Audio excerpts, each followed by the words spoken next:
Welcome to the Growth and Banter podcast. My name is Mccaughey, CEO and founder of GMS Media Group, one of Australia's leading digital advertising agencies. This podcast is for anyone looking to learn the insights and strategies of industry leaders and how to build a successful life. Today, I'm joined by my good friend, Adam Mccaughey, and he's going to share his journey from being a Michelin-starred chef to now proclaimed as the king of sales. I hope you enjoy. Welcome, Adam. Thank you, Blake. Good to have you here today, mate. Appreciate it, man.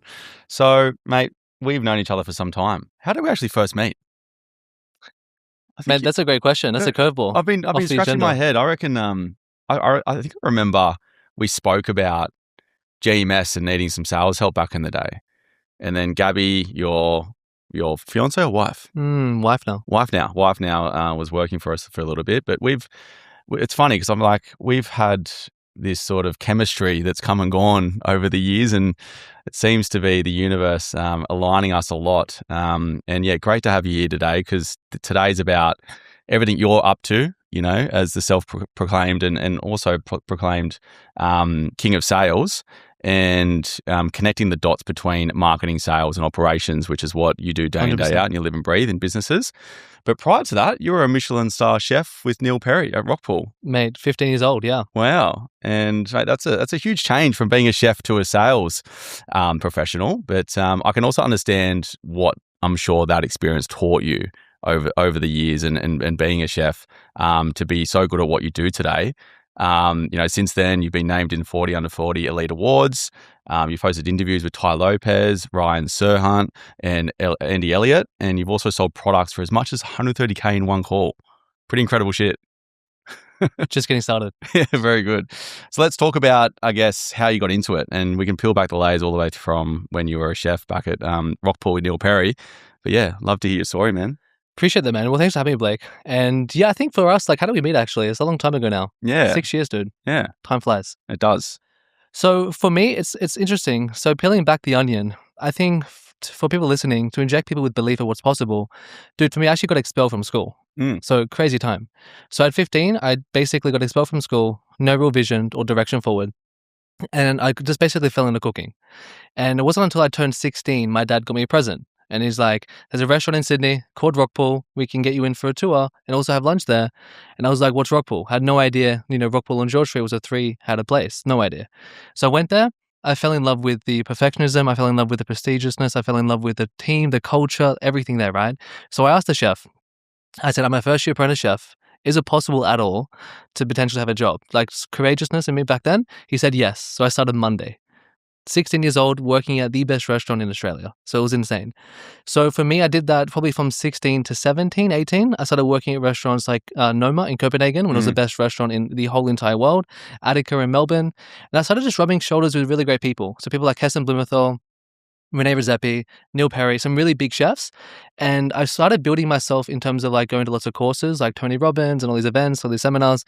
And I started meeting some really great people. And I started opening my mind to what's truly possible. So I kind of fell into this whole private chef thing in my younger years. So meaning like I was cooking for wealthy families. And at one point I was working for 9 multi-million-dollar families in Australia and Sydney. And I was working for 2 billionaire families, all before I turned 20. It's insane. So I went to a point where I started working at some really great homes with some great people. And then one day I got called, and this person, no idea who he was, a guy called Luke. And he said to me, there's a family in Brisbane. They want you to cook for them and let me know if you want to do that. I had no idea about the family, no idea about the offer. So he actually flew me to Brisbane. I cooked one meal. I blew them away. They got me a job and I was living on a super yacht for 12 months. Dude, insane. Wow. In Fiji. So it just taught me like what's possible and what's truly out there. And I think people in life today, like for me, it's like they try and chase like, let's say money. But like for me, I've always chased like adding value to myself. And I started getting really good at sales back then, like selling for like other offers, closing roles. I was working with some really great people in Fiji when I was working with people like Tony Robbins, like people that he would work with. So I started understanding truly what's possible in selling and sales, and started changing my mindset of like, okay, I need to work so much and so hard for a company until like I can work for myself. And then the whole idea of selling was born for me back then. What skills do you think you took from being a chef, not only just a chef, a Michelin-starred chef, with those quite well-known professionals to sales? I think going all in. So when I was working at Noma, ask me how much I got paid. Noma, I reckon How much is a chef? 100 grand? Yeah, so I got paid nothing. I worked for free for 6 months. So there was like a level where I took out a loan. I went all in. I backed myself, and I went all into my ability. Now, just to get the experience. Just to get the experience on my resume. And I think in this industry today, people won't do that for themselves in selling. They're expected. They're entitled to have a good business. They're entitled to have a good position. And for me, I just kept going all in to the point where I was 21. I was in $67,000 debt from like Noma, from restaurants, from courses, seminars, and Tony Robbins. I was living in my car. That's how much I went all in. You don't have to go and live in your car, but I went all in to the point where like that was my life. So for me, like I'm really bullish and really firm on backing yourself. And that's what those restaurants taught me. Chefs, they live and breathe the passion of like the flair of kitchens, the passion of food, the passion of the industry and restaurants. And I think people lack that today. People have like, I want to be, for example, I want to build an e-commerce brand. They see an ad and it's like, I want to be good at sales. And it's like, cool, I want to be good at building an Amazon store. And their attention changes so much. I think it's like going all in with yourself and investing in yourself. That's something that people should truly do. Sales is confidence, isn't it? It's confidence, bro. So did conviction. If you don't back yourself and what you're selling, then you can't really add value. And I think the word selling and sales has stigma versus what you've just said then. It's giving value first. That's a big, I think, disconnect that a lot of people have when they first get into sales, don't you think? Yeah. I think it's internal conviction into yourself. So a lot of people, I listen to calls all the time from like my teams. One of my best reps, he's closing $600,000 a month for an offer, which is insane. So I listen to his calls and he's got so much conviction, so much certainty.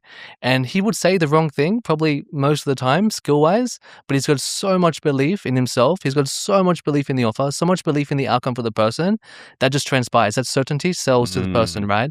And I think in this space today, from sales, from selling, from B2B, from B2C, people don't have that conviction, nor do they teach it. More so, they don't teach, for example, conviction and certainty with teams. What they do is they teach them techniques, skill, strategy, where it's like, does your rep actually believe in themselves? Do they actually believe in the offer? Do they actually believe in the process? Probably not, right? And that's why they don't do well. Yeah, I think it's the difference between a button pusher that's following a script or a narrative versus someone that's going to go that extra 10% because they believe in what they're doing. 100%. And things aren't so black and white these days, are they? They're not. What do you think the biggest challenge is with, I don't know, maybe not just salespeople, but brands when it comes to getting their sales engine right? Yeah, I think in the space now, we're living in an information economy. I think information is more easier to get than anything else in this world right now. Yeah. People are struggling for implementation. And ultimately, for me, I see it from this lens. People are getting the wrong information from the wrong people online. And I think misinformation. Exactly. So it's kind of like this, right? Like if I'm lost in a forest, it's like I'm just trying to find my way out of the forest. I have all these people giving me different directions, the wrong direction. I'm going to say lost in the forest, So people are looking for that map, the business map, the sales map. And backed by my experience, like I've closed almost $20 million over the phone. I've built one of the best teams in Australia.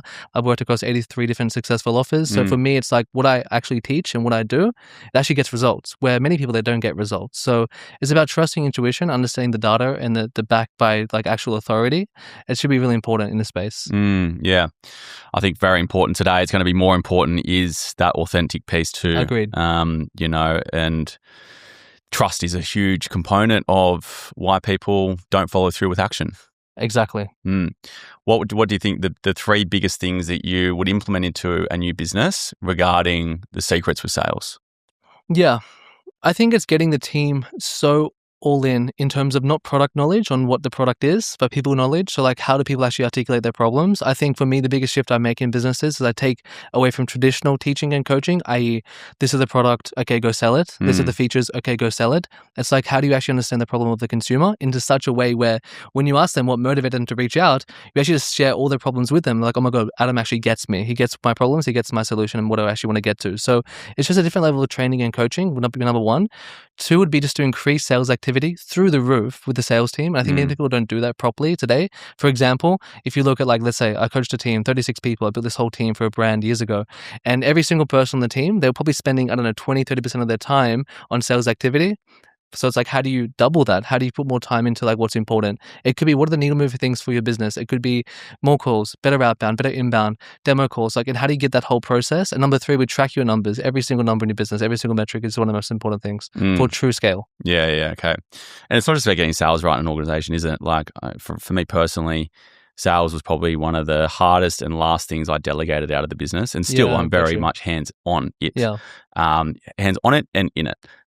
There was a time where I probably removed myself too much from it and I saw the consequences of what happened there, which was getting the wrong clients on, getting the wrong customers on, selling the wrong thing, pricing it incorrectly. The list goes on. So I think founder-led businesses like our business still requires that founder to be quite heavily involved in sales, but also there needs to become a time where you can actually get the support and delegate yourself out of it. Otherwise, you become the bottleneck. Yes. So what do you feel like is the biggest bottleneck for founders today in sales? Yeah, so I think it's this, right? So for example, let's say for example, everyone's on a cruise ship, okay? And they want to go to the island.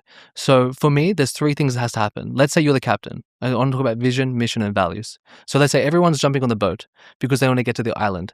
So your job is to cast the vision for the whole team. Like always inject belief, always inject vision in the whole team. So what's the island? What's the island for your business? What's the outcome?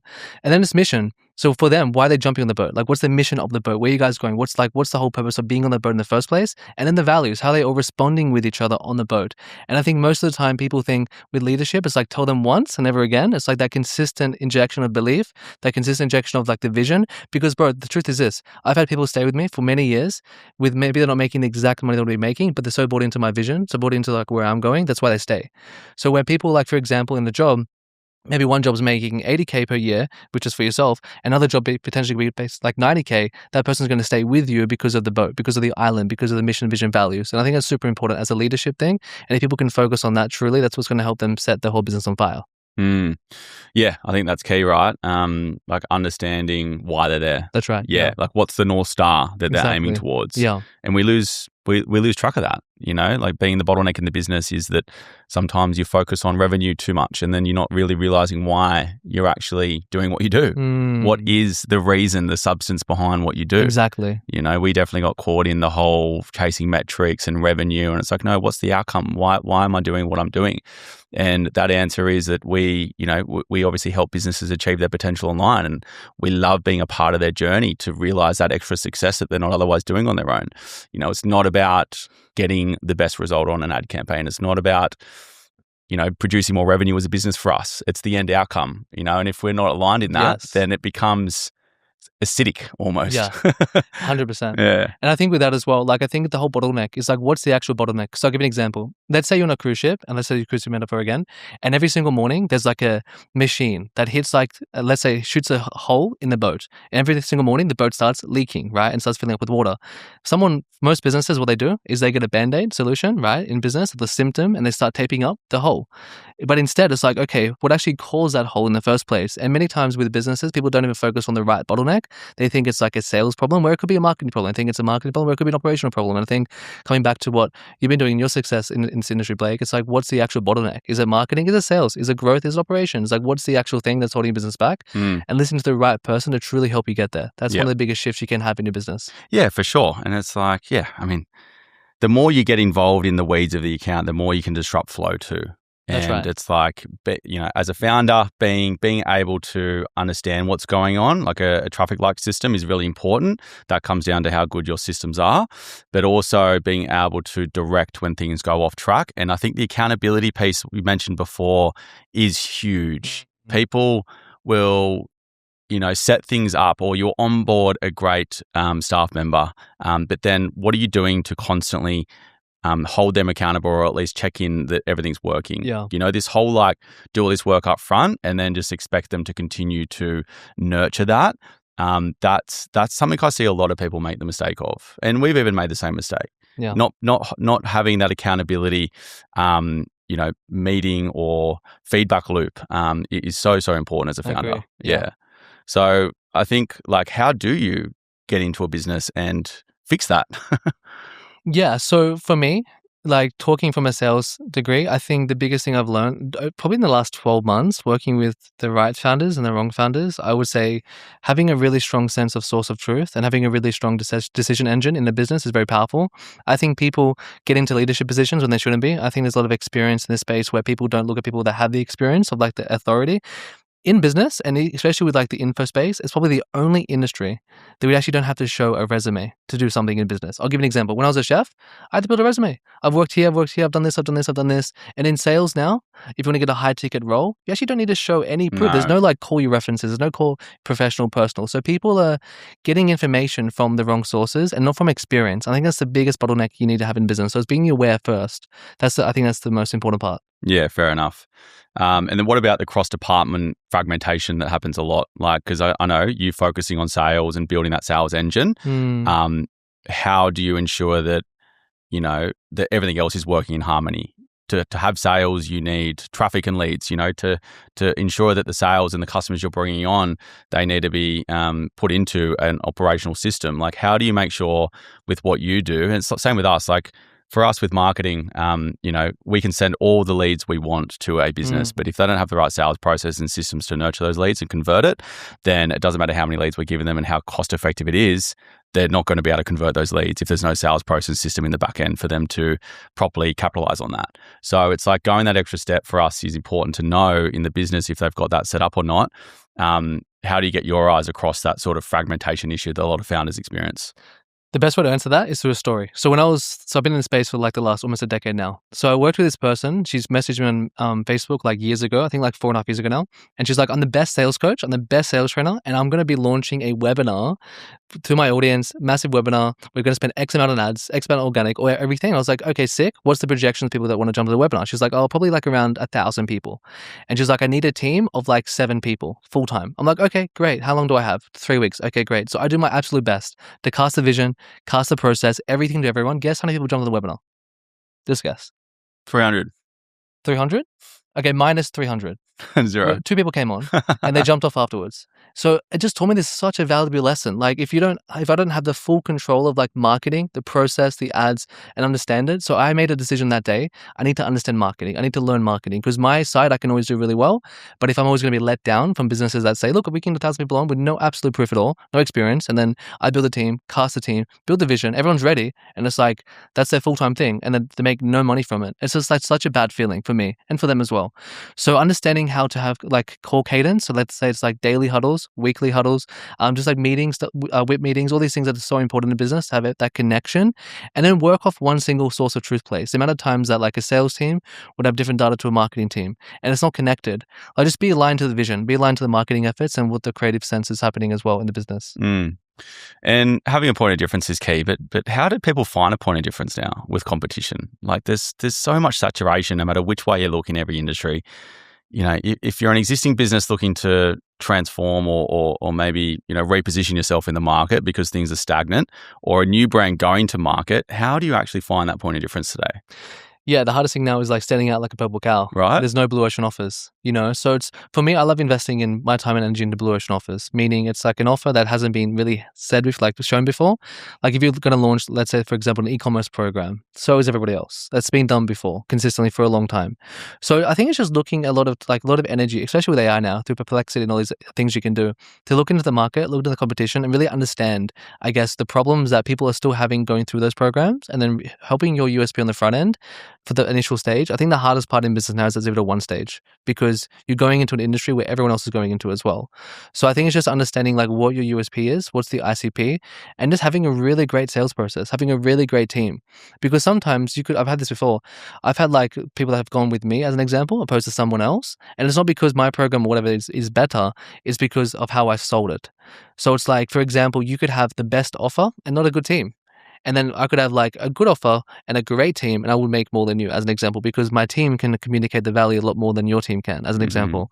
So it's about, again, that's why I'm so bullish on sales because selling is like teaching your team to cast the vision, the problems of like everything that your industry is going through. That's going to be the good cut through to get past your competition or like equal as an example.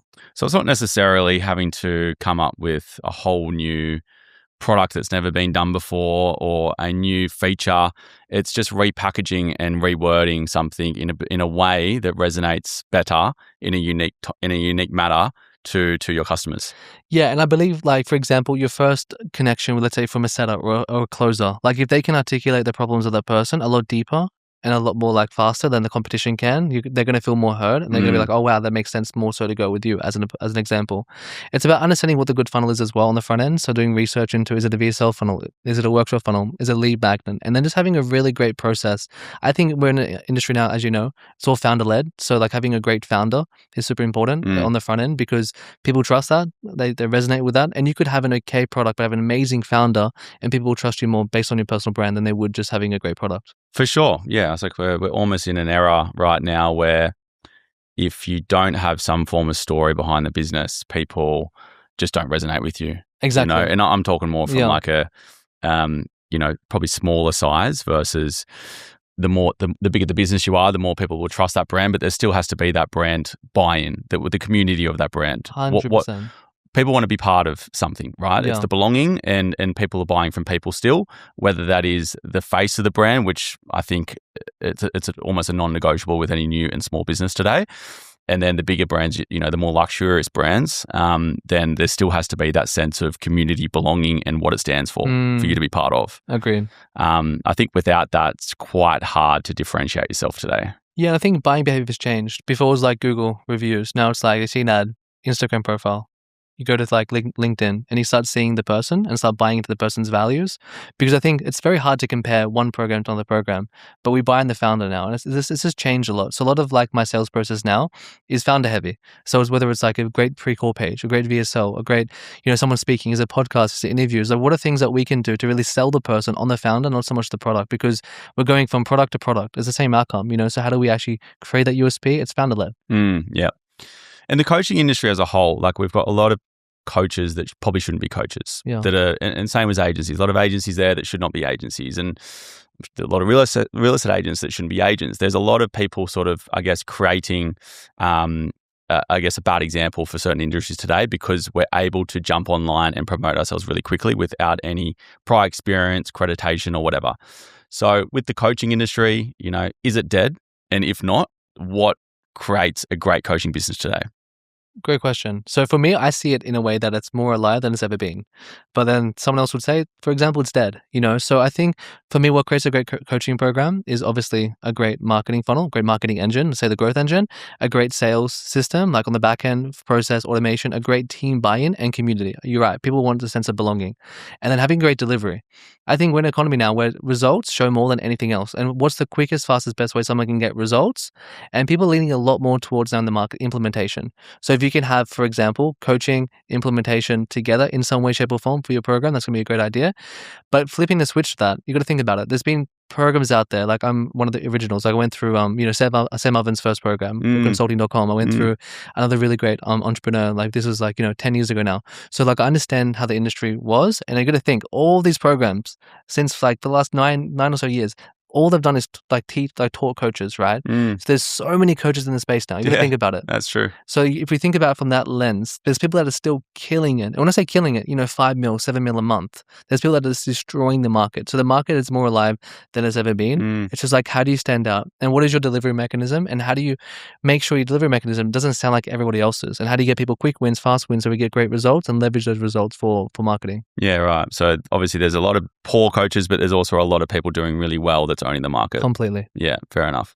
And I think another thing that, that you and I speak a lot of, and part of the growth engine is, I think the old school mentality of an entrepreneur and business owner is that jump off a cliff and build the plane on the way down. Yeah.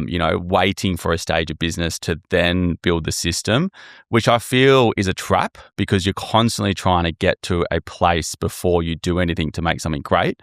So this whole like flipping the narrative on its head and actually building the growth engine before you start scaling, talk to us about that. From what sense? From a growth engine point of view. So building the system before you scale. Yeah.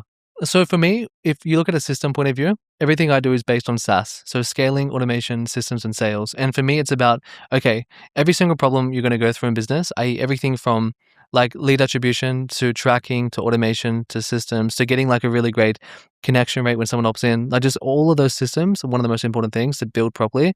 Because the thing is, if you're going to build a plane by taking off on it, I think that's like the best thing you can do, because you're going to get the data, you're going to get the feedback while you're running it. Because I've had people in the past where they spent 6 to 12 months building it out, and the market's changed. It's been one whole year. It's a long time.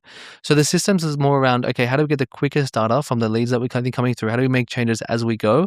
And then as we start scaling, it's like, okay, what systems are required for that? And that's where it's like focusing on things such as different funnels, webinars, workshops. I got to sit a workshop this morning with 1,000 people on.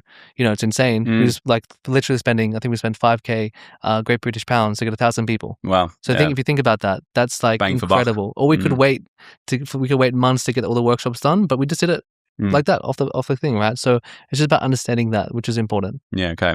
So if people are there in business and they're stuck, they're the bottleneck. They're not growing. They're trying to hire. They can't afford it. They don't have a growth engine. What advice would you give them? I used to use this advice until I read something this morning about Zuckerberg. He lost $80 billion in the metaverse. So like that's one thing. But I always say move fast. So you move so fast that you break things, Zuckerberg says. And I think it's so important in business. I think people, they wait too long. I think for me, the biggest thing is like you got to make decisions quickly and fast. And you got to focus on what is truly important. And I think many people, they listen to the wrong advice from the wrong people, like I said. And it's about, if you understand what the growth engine truly is, it's like this engine that can just kind of join your business. So then you can focus on scaling and true scale. Because what happens is this. The passion that you have of your business when you get started is like 100%, right? But what happens is that 100% passion you have for your business, all of a sudden, you have to build a team. All of a sudden, you got to run ads. And all of a sudden, that 100% energy source that you once had in your business starts going to 80%, 70%, 60% because you're bogged down wearing all the hats. So at scale, it's like at some point, you have to imagine if you've got like, let's say 50% energy source, let's say 50% passion because you're so bogged down with everything else. How are you going to possibly cast that vision and passion to someone that you hire? You're not going to, unless you have a system and a process that's truly set up for scale. And that's what the growth engine is, because you don't have to wear all the hats today. You don't have to. There's so many skilled people, AI, implementation, systems that can just do it for you. So why wouldn't you? You don't have to be great at things that you don't like or don't want to do. There's so many people out there, systems, AI, implementation that can do it for you. It's just about understanding like how and why. Yeah. And let's talk a little bit about, we mentioned AI a few times here, but I guess like what AI is disrupting in the market, particularly with coaching and information gathering. I'm a believer of, we're seeing it a lot of just like big companies downscaling their operations. Altman, I think, fired 2,000, 3,000 people recently. And these big companies are now restructuring so that a lot of that heavy lifting is going towards more AI support. And I do think that there is a bit of a, false sense of what AI is doing today. And people are thinking like, oh, okay, I can just replace my whole team with AI. But there still needs to be the human element to input and brief and be the creator to sort of lead systems and technology, right? So I believe in a blend and sort of a balance between human intelligence and machine learning to have, more creators and leaders within their respective departments within an organization. And fair enough, like a lot of the grunt work, the button pusher roles, same as what we do for, our focus over time, over the past 10 years has gone from 80, 90% focused on media buying and actually placing the media, and the art and the skill was how good you are at media buying, to now how good we are at advising the brand. This sort of like new advisory model, this strategic model, I feel is taking shape and where brands need to focus on the most. So yeah, the balance between human intelligence and machine learning with AI, what's your take on that? Yeah, there was a narrative. Like I was chatting with one of my friends, like because as you know, I got a TV show coming out. Like on the Today Show. Yes, exciting, very exciting. Congratulations. So I was chatting with one of my friends. I think it was on Monday, and we're talking about AI. We're talking about OpenClaw and everything. It was really incredible, and we're talking about it. We're talking about like there's a narrative before that AI isn't going to replace your jobs. Companies that with AI potentially will. That's right. And I think for me, like single-handedly, AI is going to replace your jobs now, because the things that it can do it so much faster. Like even for me thinking now, like I've just literally automated, I would say 70% of my processes, normally from a sales system point of view, from having 11 VAs at one point to having 2. Yeah, wow. And it's like, wow. It's just like things are changing so fast. And I think from a level of a coaching industry, it's just people's sense of, I'll give an example. The problems are always going to be there. Think about it. Most people in the US, Australia, I don't know the exact percentage, are obese. Think about it. But yet there's more information. You can literally like for example, Yeah. ChatGPT. Like I'm this much. There's this is more my help diet. there. There's so much help. There's more help, but people still have the same problem. Yeah. Why is that? I think just buying. I don't know. I think it's buying behavior. I think it's problems. I wouldn't know. Yeah, I think there's so much, but the problem is getting worse for people. Like this morning, we had, as an example, 1,000 people in this webinar. It was about like relationship coaching, as an example. 1,000 people opted in for this thing, but the help has been there, and help is that they're so much more stronger now. You can literally, program GPT to be like your custom psychotherapist and give the problem and give you like the amazing solution. But yet, more people are stuck. So it's like, okay, great. If you think about it from like a producer standpoint, it's okay. How can I use AI to get quicker, faster, and more tangible results for clients? So if anything is going to help with delivery, if anything is going to help with your marketing, if anything is going to help with your sales potentially, but from a consumer standpoint, I think it's going to get to a level where people aren't looking so much for coaching at some point. They're looking just for implementation. I think the industry is going to switch and change a lot in the next, I would say, 24 months. Yeah. I think you're bang on there. It's like there is a lot of execution style roles that are just going to get wiped, but again, how people that have these problems, that they can easily see or find the information out there, they probably don't know what the problem is. Therefore, they don't know where to search for the problem. Yeah. They don't know how to search for the solution, sorry. Yeah. And I think that's probably it. They need someone there to go, this is your problem. Here's the diagnosis. This is what we need to do for you. And I think that goes across any form of industry today. Yeah. There is overwhelm with information, and too much choice is not good. And I think we're in that era now. Yeah. We've got too much choice with everything. Yeah. And information being a big part of that. At the fingertips, we don't even need to use our fingers to type something in. We can just voice memo our phones and it can find the solution for us. However, a lot of people don't know what their problem is. That's right. Yeah, for many years we've had the phone, right? The iPhone. And yet there's still more problems than there have been. But we've had all the resources in our hand, from, let's say, for example, from Siri, from like Google, from like apps, from Reddit, all these things we could have actually solved our problem, yet there's still more problems. So I think from a consumer standpoint, there's even going to be more problems, more disconnection. I think if you look at coaching, there's probably one thing, probably many things, but one thing that I recognize that AI won't replace, and it's community, it's belonging. Yeah.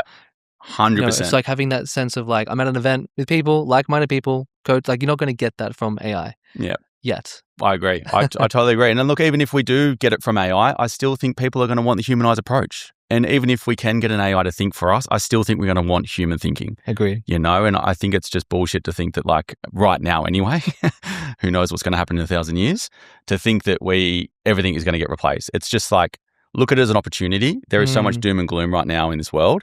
But look at the opportunities there. There hasn't been more opportunities at our fingertips than now. And there's going to continue to present itself with more opportunities. Yeah, the speed of execution of what's going on right now is insane. Yeah, I'll give you an example. So like I used to pay quite a bit of money for like premium dashboards built out. And I was paying someone, $10K for a dashboard, which is a lot of money for one dashboard. Dialed system, process automation. Now, it's not even Notion AI. It's like OpenClaw. Like you can build everything. I build everything through this type of stuff in minutes. It's not seconds. And it's just like, it's so powerful because it's just changing the way that things are done. Yeah. And you're going to get better results for businesses, for yourself in business. But again, if you use it, the thing is, even dashboarding, that's been out for a long time. Many people don't even use sheets, So it's like all the solutions are there. But again, from what problem you're trying to solve. And most businesses, probably even now more today, they're even probably more confused because they don't even know what their problem is, because they're probably told all these things online through Instagram, through Reels, through ads, through AI. They're more confused than ever. Because if it was the case, hear me out, if the information alone changed your life, more than likely, no one's going to be overweight. Every single person going to be successful in business. Every relationship's going to be perfect because everything, the blueprint's here. Yeah, it's like gone the other direction. So it's just about, I think information alone isn't going to change. I think it's implementation. I think it's community. I think it's belonging. Yeah, 100%. And like with overwhelm, everyone's stressed today. It's I've never seen people more stressed ever. Yeah, dude. And I think tying that back to sales, right? And I definitely think that this is where like we've definitely shifted our focus, is that we focus more on just asking the better questions and focusing on the unique problem, not treating every brand as a cookie cutter solution for, your business is struggling? Cool. We'll just set you up some Meta and Google ads. Like it's so not the narrative anymore. So I think focusing on the problem deeper, because everyone's got their own unique issues with what's going on with their business, tying that back to sales so then you can get a deeper, more tailored approach on a call, and offering a better solution as well. Like that's what people want. They want someone to understand them, and they want someone to help them with their problem, and they want someone to steer the ship because they've got no time because they're in overdrive. Yeah. And I think like I even, we're getting way more appetite for people just wanting us to CMO their business, not necessarily just sort of go in there and execute it for them, but like project manage a lot of all the shit that's going on wrong in their business and just get them unstuck. And, I was on a call the other day and like, he's just like, look, I just don't want to have to think all the time. I just want you to do the thinking. I'm like, that's what we're here for. We'll do the thinking for you. You just have to approve it, you know? That's good. And that's the biggest difference. Like 10 years ago, it was very much like button pushing. There was no deep thinking on their problems. It was like, everyone just wanted the one thing. They wanted to run ads and that was it. But it's so not the case anymore. And I'm just speaking from our experience. And I think like the silver lining for this and the information overwhelm is that the brands who survive this next AI era and sort of, I guess, change their focus to be a bit more strategic will allow for a better experience for the customers, because that's definitely what's happening with us. We're getting 100%. Better output, we're getting better longevity with clients, and we're having better conversations. And it's very much more of a quality over a quantity point of view for us right now. And I think for, again, in our industry, agencies who continue to button push and don't think of the bigger picture, don't ask the right questions, are going to get left behind. Agreed, 100%. Yeah. So I guess, tying that back into, I guess, other bottlenecks. Anything else you can share there with what businesses are doing wrong as a bottleneck in the business? I think the founder stops investing in themselves, and I think the leadership of the business always steers itself off the cliff because people aren't investing in the better resources, better education, better understanding about like the business. Like when a founder doesn't invest in themselves in terms of like, let's say, education, courses, coaching, like they're the ones steering the ship. They're the one casting the vision. So I think a lot of people, they don't spend enough time, money, resources, energy on doing that. Therefore, the team reflect that and they're not going to be as bought in, So again, the reason why I bring up like things like for me in the kitchen, because when I was working at Noma, Rene Redzepi, he's like the best chef in the world. Like when we look at like nice restaurants in Australia, imagine Europe, imagine US, imagine all the restaurants in the world, and then imagine the number one restaurant. That's Noma, that was Noma, right? When I was working there. So for him, as someone of such a stature of being the best chef in the world, every single morning he would walk around the kitchen and say hello to everyone and remember your name. And that's interesting, right? Because when people start to actually become successful, it's like there's a separation between leadership to team, where it's like the other way around. It's like when you're becoming successful, you want your team to also rise with you. And I think it's just like, again, it's the education. There's more broken businesses than there's ever been, in my opinion, from like info. People just do it wrong.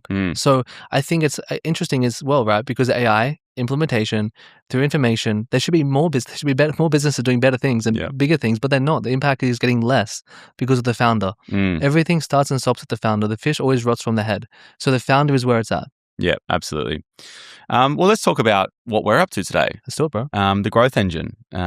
This was a conversation that we've had back and forth for a little bit, and I think right time, right place when we spoke about doing something exciting together, which is called the growth engine. And I think like the way that we serve our clients is that unfortunately we have to turn back 90% of the brands who speak to us because the way that we operate our agency with GMS is that, you need to have a lot of building blocks in place to be able to confidently spend money online and advertise and work with an agency that is executing everything for you. And a lot of other brands are just not quite there yet. They don't have the right systems. They don't have the right team. They don't have the right sales process. They don't have the time, and they don't have the investment to be able to confidently do it over a 3, 6 or 12-month process.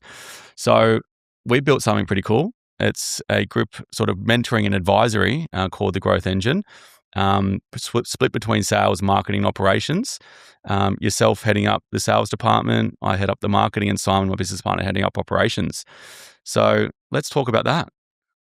Well, I love the name Growth Engine because I think we put a lot of time and energy creating the Growth Engine. And reflecting on, I'm thinking to myself, if you're driving a car and there's no engine in the car, most people, what they try and do is coach the driver on how to drive the car. And then it doesn't drive. It doesn't drive the right direction because there's no engine. Or for example, it's like, let me just drive it for you.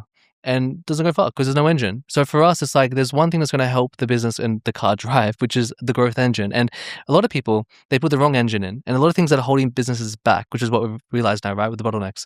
So for me, it's like, even if you want to drive 200 kilometers an hour, which most people want to do in the Lamborghini, if the handbrake is up, dude, you're not going to go far anyway because you're going to stop. And it's about really understanding what's holding you back so then you can truly go forward. And I think in business, even as an example with an Uber, right? For an Uber to pick you up, what does it have to know? Where you are. And where does it want to take you? You have to know your direction, your outcome, right? And many businesses, they don't know what's holding them back. They don't really know where they are. And they don't really know where they want to get to. So with the growth engine, it's really combining everything that you've done successfully in the last decade and myself, bringing all that together. So not only we can help businesses scale, but help them scale consistently. Like I've had businesses in the past where we hit some really good numbers and the next month it was like feast or famine. And we don't want that in a business because it's not consistent, because most of the time, being a founder-led business, there's not just themselves, but it's like they've got a team to feed, right? So it's like, how do you create something sustainable, consistent? And that's what the growth engine truly is. It's not about getting a spike of growth, let's say 1 month. It's like, how do you consistently get growth for a long time? Because people don't want to make $1 million a month 1 month and never again. People want to make $1 million a month consistently every single month for the next 30, 40 years. That's the goal. Like, how do you create something that's so powerful that lives beyond just you? And that's what the growth engine truly is. And it's not about chasing trends. It's about building a business that lasts and it's sustainable, that has the right structure to constantly outperform, other typical old school business models. And what I love about it most is that, we've got 10 years of experience in what we do. We've seen all the mistakes before across all industries. And, having that support and that sort of advisory level support is I think, one of the most important things. If you're a founder and you're in business and you feel stuck, then having mentorships or at least like a SWAT team to be able to lean into is probably the most important thing that I was able to leverage early on in my career, and probably something that I wish I had earlier, in fact, is having the right people around you, because you don't know what you don't know. And more often than not, when you are the bottleneck, you don't even know why you are. And I think that's what most founders face. And this is the reason why 90% of businesses in Australia are doing less than $1 million, is that it's hard to delegate yourself out of a business. It's hard to find the right support, and it's hard to build the right foundation that's set up for success long term. I love how you said advisory, because I always think about this metaphor, right? Like, for example, most businesses, they're looking for an outfit and they're at the shopping center and they're going to every single store, every single agency, business trying to fix their problem. Now, if you walk into a store, let's say if you walk in, I don't know, let's say Zara or something, right? What are they going to try and sell you? Zara, obviously. Then you go to somewhere like Lululemon. They're not going to sell you what you think is better. They're going to sell you what the thing is. And I think in business, people just go for like a paid ads agency, SEO. They're going to sell the thing. So having someone like, let's say, for example, if I had an advisor, a consultant with me at the shops, as an example, like many times I'm to my wife, it's like, what do you actually want? What do you need? Okay, go to this store because I think that's going to be best for you. So it's like having that mentor, that consultant, that advisory is something that is like the root of what we're doing here. And it's something that's like kind of that doesn't happen today anymore. I think people are craving advisory. They're craving the right direction forward. It's like the map, the forest. People are stuck in the forest. How do I even get out of the forest? Well, you need the right consultant, the right guide to get you out. And that's kind of what the growth engine is. For sure. And it's like also making sure you've got the right people in those different lanes, right? Not one person can't do a great job of everything in your business, nor can you. So having one advisor that's trying to do the heavy lifting across operations, sales, marketing, logistics, whatever it is, yes, they can help, but only so far. So I think it's great that we've teamed up together. You go deep on sales. I go deep on marketing and performance, and Simon can go deep on operations. And tying those three together, I feel, is what most businesses lack. It's the fragmentation between the departments, Sales is doing one thing, marketing is doing another, operations is scattered, and therefore putting more fuel on the fire with, investing money on ads is just not going to be the fix. And like I said, unfortunately, we've had to turn back a lot of people, and I wish we had this solution sooner because we'd be able to help a lot more people. But I'm glad that we've teamed up and able to offer more Aussie brands with support they need. And I think, again, with the overwhelming amount of information out there today, people being able to lean in on creators, advisors, and just have an ecosystem that they can, be the backboard of their business is so, so powerful. And pumped in what we're doing. Yeah. And I don't overlook what you just said, because it's so important. with like the industry at the moment, like to have literally a C-suite team, to have like, an experts of like yourself, Blake, Simon, myself, like I pay, for example, 35K, 40K for my mentor USD to work with, right? So you're literally getting like the best of the best in the space from different departments, and you're not going to get that from a course. And you're definitely not going to get it from an agency. So like the uniqueness of the offer is you don't pay anything like 100K or anything. You literally get the best team working with you in your corner for, up to 12 months. So it's something that's like very powerful, that's kind of overlooked in the industry to get actually the right direction and the right knowledge. Yeah, fuck. The amount of people, I've had $1 for every time this happens, come to us and go, no, I've been burnt by an agency. What makes you different? I'm like, well, maybe you're just not ready for an agency. Yeah, exactly. 100%. You got to look at yourself and go, am I making the right decisions here? Probably not. And unfortunately, you're speaking to agencies that are just going to allow you to come through because they're looking for the next dollar, and that's probably the biggest thing is that like agencies get blamed, but in fact, it's almost sometimes the other way around. Like that business is probably not ready to actually go out and work with an agency. That's right. And I think this is why more businesses should really consider getting the right advice first. And right that's advice, key. Yeah, the right advice. So yeah, very pumped. I know I'm already like speaking to so many brands that are just craving this sort of stuff. Like I said, it's just relieving the pressure of decision making off their plate. And we all don't have all the time in the world as business owners to be thinking of what to come next. So it's just putting that roadmap in place. What comes first? And I think people also try and shortcut everything. We're Australian. We all like to shortcut things. So making sure that you're focusing on the right thing at the right time in business is so key. If you relaunch or try and go to market with a new product and you've spent all this time on a website and all these creative shoots, but you've got your customer wrong, everything else is not going to work. So it's like, what are the sequential steps to put in place to make sure everything flows and connects with each other? Yeah. That's probably one of the other mistakes that I see a lot of people making. Yeah. And the power of decision. The wrong decision can set you in this direction. The right decision in this direction. So what is that decision? And actually having the right board of advisors to actually give the right decision is going to help you 10x your business, Yep. Yeah. 100%. Yeah. So what's some other things that I guess we can do to support founders right now stuck in a position that they might be the bottleneck? What would be some advice you give them? I think awareness is key. And I don't suggest for any founders to go and spend how much we've spent on coaching and investing because it's going to be too much. And normally it's just about how do you get the right advice. And I look at coaches and I look at consultants and I even look at like courses in the industry now. From what we're offering to the point of view, it's like number one is awareness. So you want to get the awareness of like what the problem is from the right person. And it's like, okay, once you know the problem, it's like how do you actually solve that problem? And I think it's important to, again, if you really want to understand, if you want to buy some clothes, don't just go to every store. Like understand, like be clear on your vision. It's like the Uber.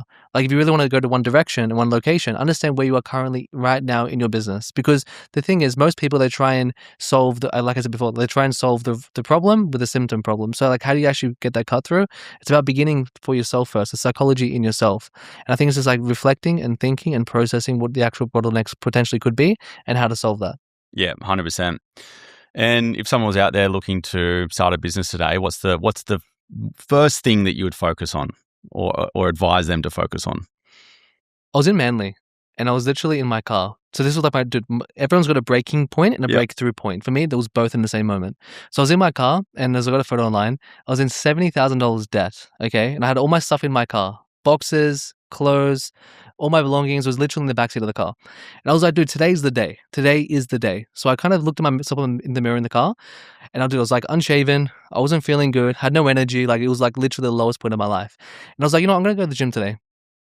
I take everything out of the car, trying to find my pre-workout. I finally found it, but I had no cup. So I went to 7-Eleven, one in Manly, and I just went in to get a Slurpee cup. Just thought I could just grab it, it was for free. As I was walking out with the cup, the guy said, "Stop. You got to pay for that." And I was like, sure. So I literally scanned all my cards, dude. Everything's declined. Literally, I had no money to even pay for the cup. He felt sorry for me. He gave me the cup. That's cool. As I walked out, I had this feeling of this injection of like confidence, conviction, and self-belief. I started running on the beach, dude, just to change my physiology, change my state, to go all into like myself. And what I did is I did something back then, which helped me so much transfer my whole life forward. I injected myself again with self-belief. Because the thing is this, in life, if you don't have self-belief in business, if you don't have self-belief in where you truly want to get to, you have to be the person that's holding on all the way, because if you can't hold on, none of your team are. So it's like, what is that self-belief in yourself and that vision for yourself? Because that's the hardest part. It's like, you got to be delusional, man, to make a lot of success in business. You got to be delusional, because when it's the hardest time in business, you got to be the one telling yourself it's actually going to be okay. You're going to crush. You're going to keep killing. You got to be like your voice in your head. That's been the biggest cut through. And I've worked with like 9-figure founders, 8-figure founders. And bro, I've scaled businesses like 3.8 million a month. It's like a Forex account, my record. I've done so many things in the space. And my biggest thing and my biggest advice for any single person is always be delusional and have that self-belief. Because that's what I had. That's a big one. Back then. Yeah. I could have given up, dude. I could have had two directions. I could have gone all in, all out. And I went all in. Ignorance is bliss. Changed my whole life. It is, truly is. Yeah, you need that. If you knew what it takes to be successful and to build businesses, massively, you probably wouldn't, you'd have second thoughts. You've got to be delusional. Yeah, fully. You have to be delusional. You have to be fucking crazy. So without even thinking of, anything to do with building the business, you have to have the right mindset first. Self-belief, mindset, believe in yourself, believe in the outcome. Yeah. I look at it from like 4 main beliefs. You got to believe in yourself. You got to believe in the outcome where you're taking people, the outcome you're taking yourself. You've got to believe in the person's result and tied to the outcome, and you got to believe in your offer, your process. You got to have that. You got to have that belief structure, that inner conviction, because your worst day, you got to try and make it your best day, because people are looking up to you, and that's the hardest part about leadership. Yeah, and psychology, and that's probably that's the first thing that we present in the growth engine is the foundational psychology mindset. 100%. The mindset comes first. So when people jump into our program, we spend a whole module on foundations and strategy before we jump into anything to do with website ads, logos, sales, marketing, operations. It's getting your mindset right. Yeah, 100%. Because without that, if you're going in for the wrong reasons, then don't do it. Yeah, 100%. The best sales technique is just looking in the mirror. Dude, I'm not even joking, because most of your stuff is trauma. Like I had a client before, and she was stuck at like 5K per month. This is like a smaller client of mine. 5K per month. I was just coaching her on sales, and her biggest thing was like, she said to me, and she went through all the coaching courses. She went through like sales training, everything. They try and teach her the perfect script, objection, the process. And she said to me, it's just not working. And I said, okay, tell me why. Like, what's actually happening for you in selling? And she said to me, I just want to feel salesy. And then that was overlooked with every other coach. And I said to her, sorry, Brie, when you say salesy, is it because like you feel like something's coming up for you? Like you feel like you're going to put them in pain or something? And she's like, oh yeah, years ago I just had this thing that happened. And we basically broke it down. And we broke it down to the point of this level, which is like, look, it's me. Like I feel like I'm getting them to buy something I really believe. Okay, cool. So it's conviction in yourself. You feel like sales is a bad thing. You feel like selling is not serving. Selling is you're doing damage for the person. So it doesn't matter what script I give you. You're never going to get good at it, because if you've got that belief, that conditioning, you're not going to do well in selling. So that's what I said. Like for me, skill and mindset's 2 things. So I can have the strongest mindset and not the best skill, and I'll close more than you, only because I can have the certainty and I can transfer that certainty and belief onto you. I could say the perfect things without certainty and not sell. So that's tonality, right? So you could, let's say, for instance, I've got the wrong mindset, you've got the right mindset. I could have the same script as you, but if I'm not producing it and communicating it in a way that gives off certainty, then they're not going to buy it from me, but they'll buy it from you even with the same words, but you've got the right tonality. Yeah, tonality, 100%. Tonality is one piece of it, but it's like kind of, for an example, like let's say if you have 10K in your account, and I know my program is going to help you change your life from mindset, relationship, and business. I'm okay taking that 10K from you because I know it's going to help you change. Most people, they're like, oh, look, it's probably couldn't have the money. What if it doesn't get results? Like, how firm are you on the outcome that you're going to give to your clients? Yeah, understood. Because for me, dude, when I was in 70K debt, so I went to Tony Robbins when I was 18, right? I went all in, and I spent $1,200 that I did not have for a course. On day 2, he pitched his whole thing. Dude, by the way, 4 days with him, it's the most insane thing. I've been to 17 events with him. Like I'm all in with his type of stuff. Yeah, he just did a 4-day recently. Bro, it's insane. So I was in the room, and dude, I had no money. So when he pitched his whole 10K program, USD, I couldn't afford it. I couldn't get financing. Like, it was just not good at all for me back then. But I had so much belief in myself that I had to find a way. As he says, it's not the lack of resources, but lack of resourcefulness, right? I found a way.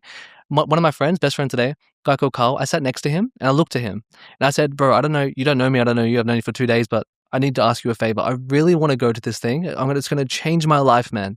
Can you please help me go? And he literally lent me the money on the spot. I didn't even know him. 10K on the spot. I didn't even know him, bro. And that sent me in a whole new direction. I was like, interesting. How many people would ask people for that? People just don't ask enough questions. They don't ask enough people. You know what I mean? Like, because I had so much conviction in myself. I'm like, dude, this is the thing that's going to help me change. And I changed. Wow. Got a photo with Tony. It's still on my phone. Like, it's just like, these things are so important.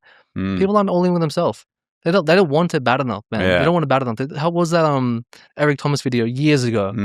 No, what's his famous quote? He says, "It's like you're willing to something about like success, go all in and die for success, something about that." Right, yeah. And it's so powerful because I don't think people want it bad enough. It's like you need to go all in. That's what he says. You got to burn the boats. Yeah. If you want to swim, you got to jump all in. Don't put your foot in the water. And I think with business and life, consumers, they're not going all in. And I think that's something that I really took. And the whole theme of what I'm saying to you is I went all in with myself when I was growing up. Michelin-starred kitchens, working my first sales role, was closing $120,000 a week for an e-commerce offer. Like all these things, I just went all in. Yeah. People aren't going all in. Mate, that's why we work well together, because I resonate with that a lot. Like I was, I guess, fortunate enough that I fell into a job before even getting into business that was in coaching. It was in personal development. This was 15 years ago, before the age of Facebook ads and online webinars. It was all live events. Dr. John Demartini was one of the head coaches that we had exclusive rights to market in Australia. That's amazing. And we did everything from business wealth seminars to property education seminars to personal development seminars. And John Demartini was one of the main personal development sort of speakers that we aligned ourselves with. We're a promotional event company essentially, and the amount I learned there, just because I was the marketing manager, so I had to fill the rooms. That was my job, to market these events and get good at Facebook advertising and email marketing and programmatic, whatever it took to get the right people through the door. And I was able to go to these events and learn. And it was at that sort of right time in my life, mid-20s, transitioning into what I want to do. Knew that I wanted to have a business, but had no idea in what. And I think getting immersed into that space was so key for me to understand the psychological foundations of what you need in order to start a business, you know? So yeah, I think people that think that personal development is wishy-washy, it's just that you probably haven't aligned yourself with the right person, you know? And personal development doesn't have to come from a speaker. It just comes from someone in your corner that can actually be the soundboard in what you're thinking. Yeah. You know, and I think like that whole mentality of support and structure, I think also put me into a thinking of always wanting to align myself with someone else in the room that I can learn from. It's like the saying of be interested, but not interesting. Love that. Yeah. Right. Like the more that you try and talk, it's same in sales. The more you try and project your authority and like over explain things, the moment you lose them. But the more you can ask questions and be interested, the moment that you deliver a lot more power. And that authentic like sense comes through a lot more. It shines through. Yeah, agreed. And I think it's just human nature that we get nervous, so we just want to like talk. But there's power in silence, and there's power in questions. Yeah. And I think like if it wasn't for that journey for me, then I wouldn't have maybe had such a huge emphasis on networking and finding partners and putting myself into rooms that were awkward to begin with, to align myself with so many people that have helped me get to where I am today. Yeah.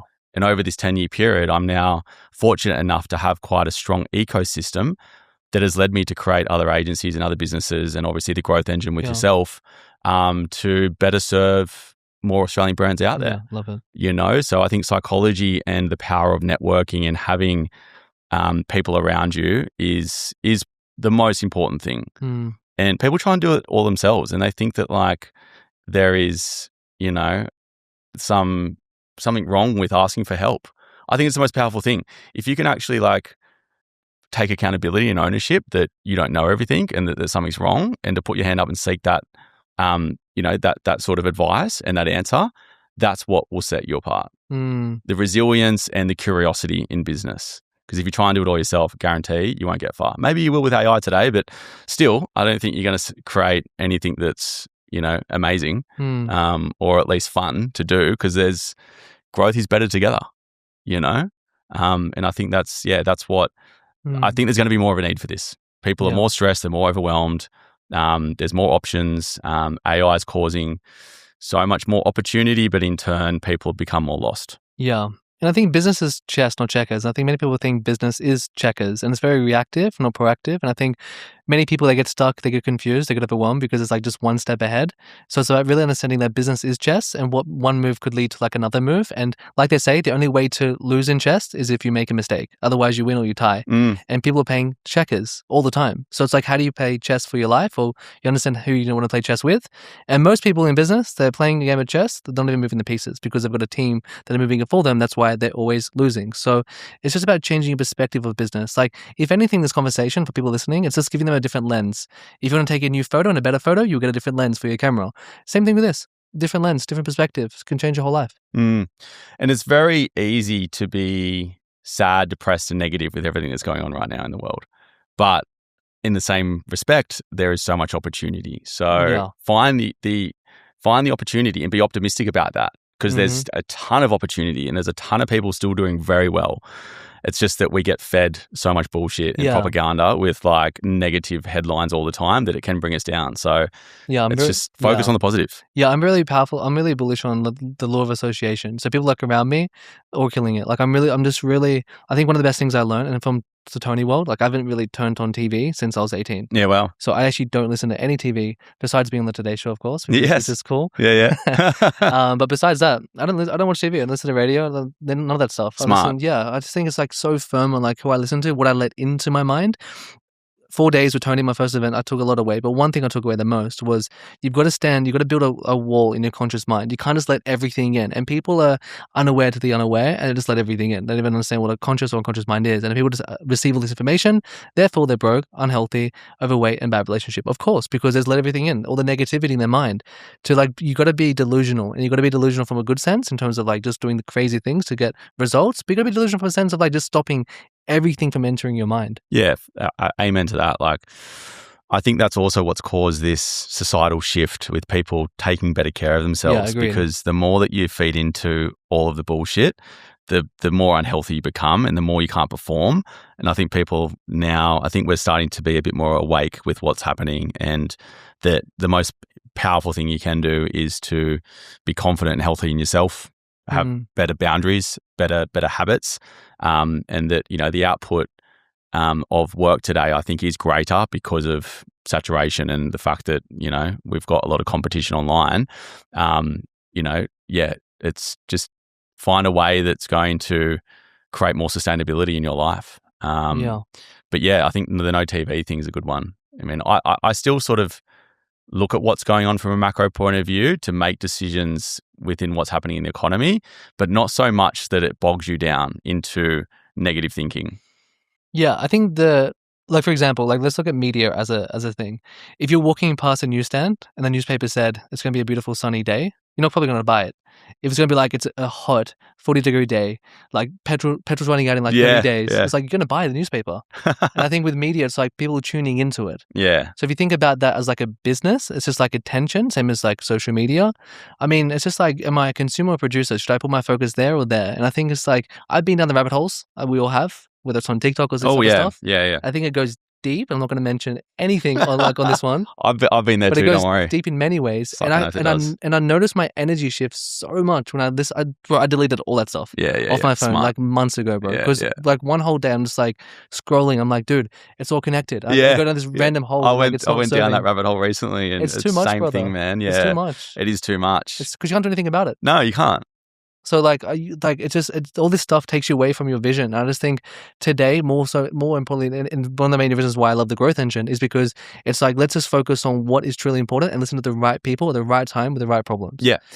Yeah, and everyone's in such a hurry. Like everyone that we're working with right now, they want to do everything at once. And it's like, no, take a step back to take a step forward. One step back, 2 steps forward.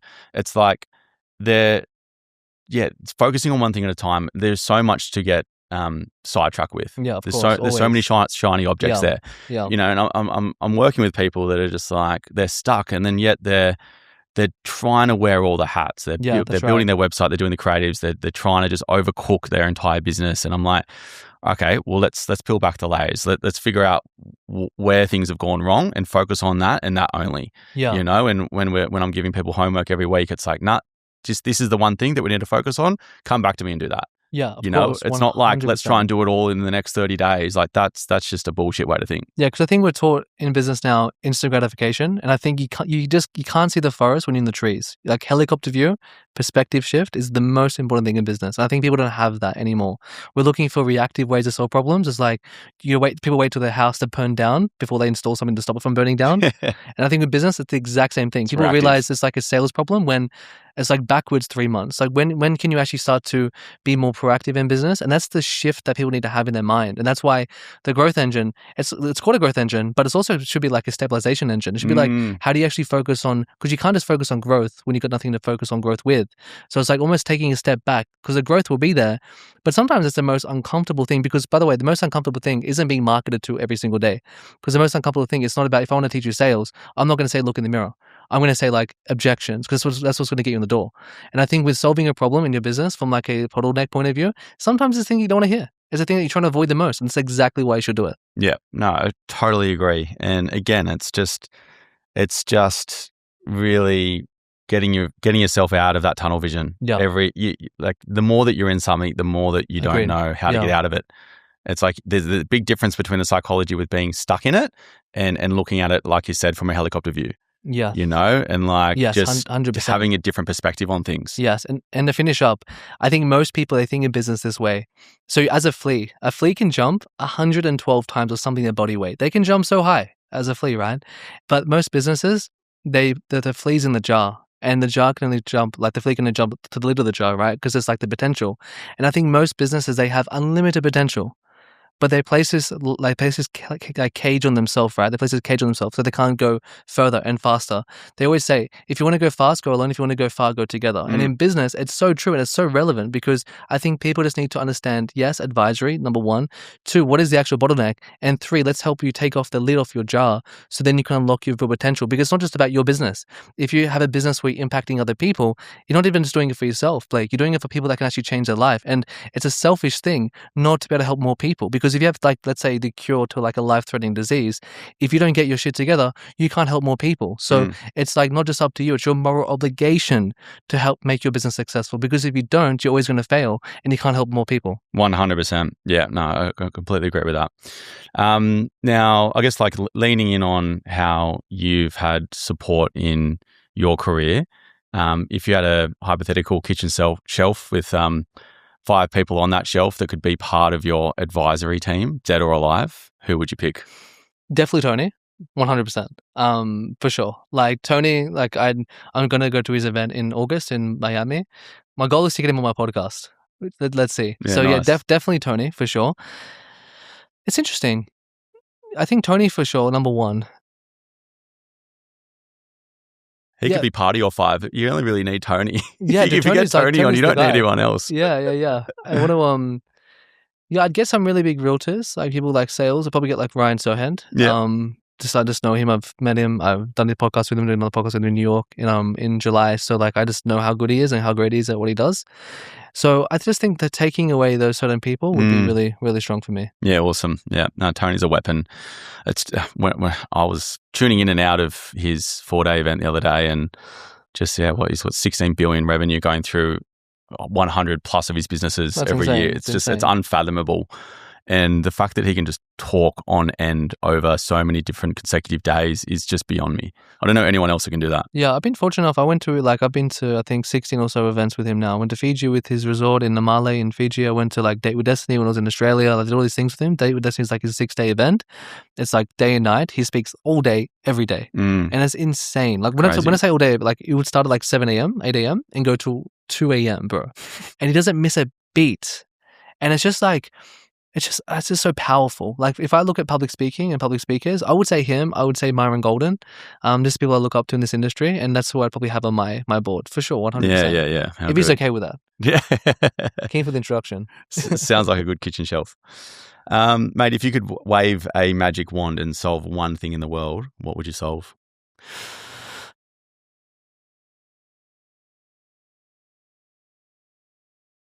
I want to say what I want to say, but I'm not going to say it. Okay. Offline, I'll say it. But okay. I would save a lot of the trafficking that's happening in the world at the moment. I would really focus on the impact. Like I do workshops where we're running for like events at the moment, and the amount that we get from the workshop, we just donate to charity. Right. Yeah. On the front end. So these things are so important and important for me because I've seen all that stuff and I'm really familiar with like what's happening in the world. So I'd want to really help that, the impact of that. So I'd probably focus a lot of the trafficking and see what I can give back to donations. Yeah, charity 100%. for sure, 100%. Yeah. Okay, very good. Keen to hear offline what the real solution is there. Last question before we finish up. If you could give yourself any advice, let's say, for instance, you're back at the chefing days, what advice would you give the younger Adam? See, if it stems everything about self-belief, I would say, how can I go all in even quicker, even faster? And just, for example, shake that hand, send that email, make that call. Because I think even back then, even though I did all these things, I worked for billionaires on super yachts, worked for massive entrepreneurs, like all these things I did working, like growing up in the kitchens. Even though I did all those things, I think there's still a level of skepticism in my mind, thinking if I can't get it, or if I don't do it, right? But if I could just, back then I can be like, okay, great. Like shake that hand, speak to that person, make that call, make that introduction, like say hello, just go above and beyond to be overconfident and have that conviction. I think I could get a lot quicker to where I want to get to from where I am now, if that makes sense. Everything starts from a conversation. But always. You never know what one handshake and one striking up of a conversation with a new person is going to lead you. So powerful. Yeah. That's a big one. One person, one conversation, one moment in time can change your whole life forever. Seriously, yeah. There is so much on the other side of that one door that can open for you. Always. Yeah. Just open more doors. Anything else before we finish up? Anything else you want to share? Yeah. I think the biggest thing in life is, again, people throw the towel in so early. I think Walt Disney as an example, like he went to 102 banks before he got his first yes and first loan. I think people just throw in the towel on the second bank as an example. I think there's a testament when people look at my stuff, for example, Forbes, King of Sales, Australian Financial Review, TV show today, all this stuff I've done now, it's come from me having that utmost conviction and utmost self-belief, and I just go all in. So for example, like I was not by any means like given the silver spoon of like of what I've achieved in my life. Everything is self-made, and I think it's so important to not compare yourself to other people, yet let those people inspire you of what you truly can become if you go all in and back yourself truly. Absolutely. And also before we finish up, talk to us about the Today Show. What are you up to? Brother, really exciting. So it's interesting. Again, a moment in time. So for me, there's an incredible series coming out, a breakfast segment on the Today Show. First of many. First time it's ever been done before. And it's going to be like a 4-minute segment over 4 weeks, 5 weeks. And it's just really talking about like success by design. And when you think about success by design, like you're jumping on, obviously, right? So I look at success in a way that people can design success and people can design failure. And success isn't luck. For some people, they're born in the lucky sperm club, of course, but most of the time they're not. It's like success is something that you design. And what is that design? Well, that's what we talk about on the Today Show. It's like entrepreneurs, it's like belief, it's conviction, it's leadership. And I brought the smartest minds to that show as well, yourself included, to see what we can actually do in the space. And yeah, it's going to be really great. I think it's the first time ever something like that's been done on national air, which is insane. By the time you watch this podcast, it's actually going to be out more than likely because we're launching in April. We're filming next week.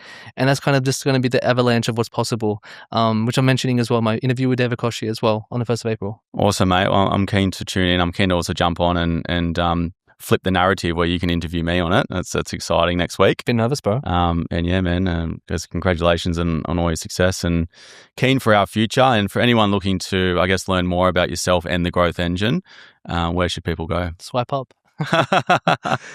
No, I think I think the most important part is with the growth engine, and people come to the level of like understanding what that truly is. I think it's like coming to the awareness of like what my actual problems are before we even jump on a call and speak to the team. Because ultimately, if we're just jumping on a call with you to find that certainty, it's like if you come to that call with the direction and we just help you get there a lot quicker with the growth engine, then you're going to get amazing results. So obviously your Instagram, the ads, things you can do to apply, and I'd recommend go through that process for sure. Awesome. Well, thanks, mate. Appreciate your time. Let's get it, brother. Keep the dream alive. That's it.